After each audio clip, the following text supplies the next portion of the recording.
President Cyril Ramaphosa has praised the International Labour Organization for its efforts to end the exploitation of children. He was delivering the keynote address at the opening of the 5th Global Conference on the Elimination of Child Labour in Durban. Ramaphosa says such events can be a catalyst for positive change.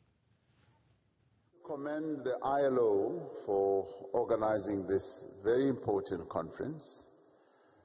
In the quarter of a century since the first international conference on child labor was held in Oslo in 1997, the ILO has been at the forefront, the real forefront of the global effort to eradicate the practice of child labor. Not only has the ILO forged international consensus through instruments such as the Convention on the Worst Forms of Child Labor, but it has been active, together with its partners, to ensure that such instruments have a meaningful impact on the lives of the world's children. We are particularly pleased to be hosting this conference in the year that South Africa marks 25 years since our democratic constitution came into effect. Let's talk more about that child labour conference happening in KwaZulu-Natal. We're joined now by the head of Advocacy and Partnerships at the International Labour Organization, Thomas Wissing. A very good afternoon to you, sir. Welcome to the program. So President Ramaphosa says events such as this conference can be a catalyst for positive change, but it's going to be quite a steep climb for all of you when you look at the numbers that have been put out. About 160 million children affected or involved in child labour. Yes, thank you. Indeed, it is quite a challenge that we have ahead of us. We should not forget also that we have already made quite some progress since 2000. The world has managed to bring child labor down from 260 million. So the 160 million that we still have today are 160 million reasons for keep on fighting. But we have seen that it is possible to make progress, and we hope that the experience from the past helps us to drive change and to drive commitment towards, let's say, bold action and immediate action and concrete action to be taken by governments, by the private sector, by trade unions, by civil society, to make sure that children can enjoy their childhood and don't need to work. Is the goal to eliminate child labour by 2025 still a realistic one, do you think, given just the sheer numbers, 160 million? I think it's quite a huge challenge. It's the ambition that has been set out by the international community. It has been a self-commitment that has been formulated in 2015 by the Agenda 2030, by all UN member states. So countries keep sticking to that ambition, and I think it's good to stick to this ambition, even though we may know that we will not fully reach the target by 2025. But again, I think it depends very much on political acumen. It depends on taking the right policy decisions, making sure that children have quality education, access to quality and free education, that the families have social protection schemes, grant schemes that help them overcome crisis.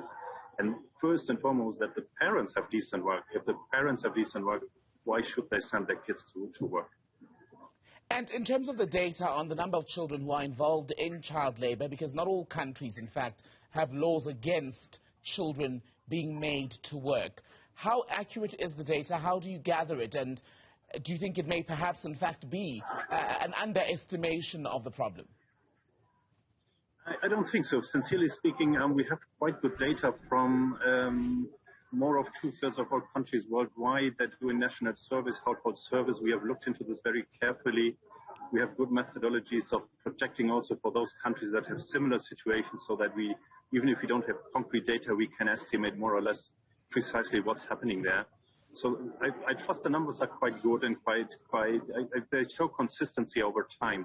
But indeed, we need to see where the challenge lies. We see that, for example, out of this 160 million, almost half of these children are in hazardous, in child labor that is dangerous, that is affecting safety, health, or morals of children.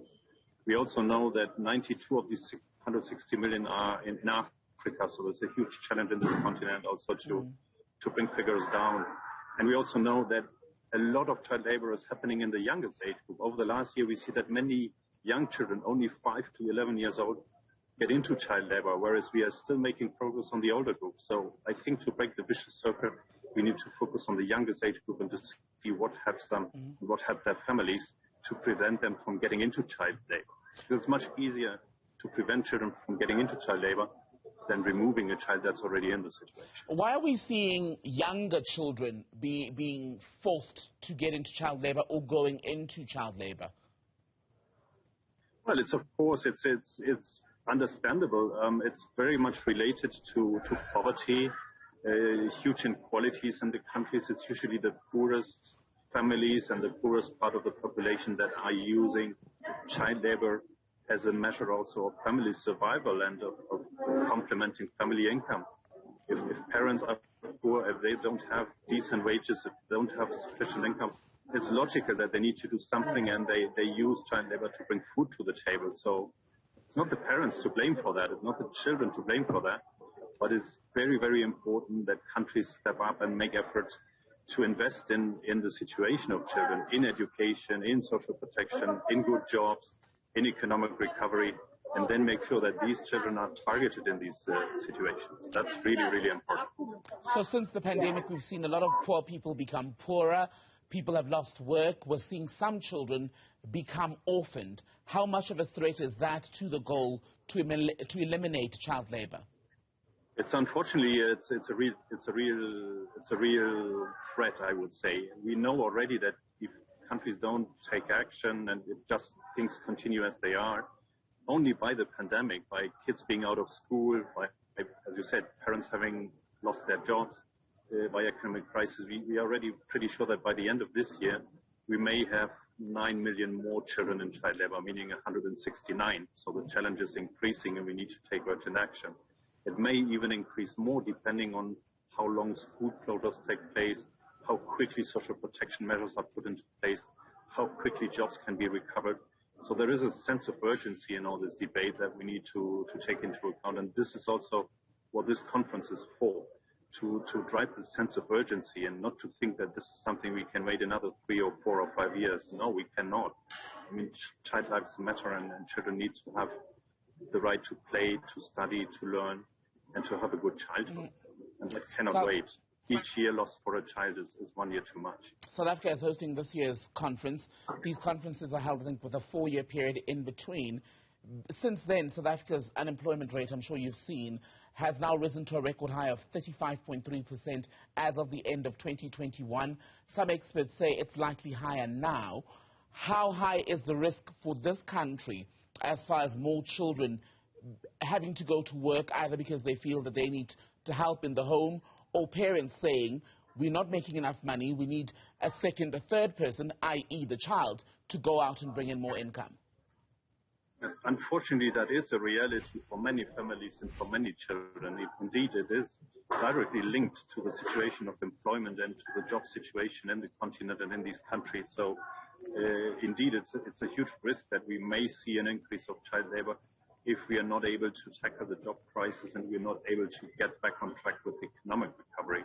So, indeed, many families look into children not only to bring direct income to the family, but maybe to take some household chores or other activities that need to be done to keep the household running that otherwise would be paid. So it is an economic contribution, indirectly or directly, to the family income. And it is a survival strategy of families. It can only be tackled in the end if we manage to get good social protection systems in place that really reach the poor, and if we are able to redress the job crisis. Thomas Wissing, good to have your time. Thomas Wissing is with the International Labour Organization.